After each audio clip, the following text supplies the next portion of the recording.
Welcome back to Microsoft Minutes. Today we'll investigate types of data in Excel. Let's take a look.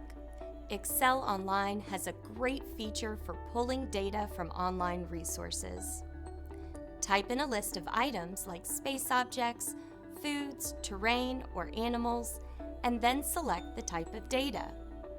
The list of items will then have information hyperlinked to it. For example, click on the icon next to Earth and read about our planet's information. If you would like to place the information in the spreadsheet, simply click on the notepad. It will place the information in the spreadsheet for you, including the pictures. Next time you need to gather quick facts in a spreadsheet, check out Convert Data Types in Excel. In our next episode, we will explore how to present in PowerPoint in Teams. See you next time on Microsoft Minutes.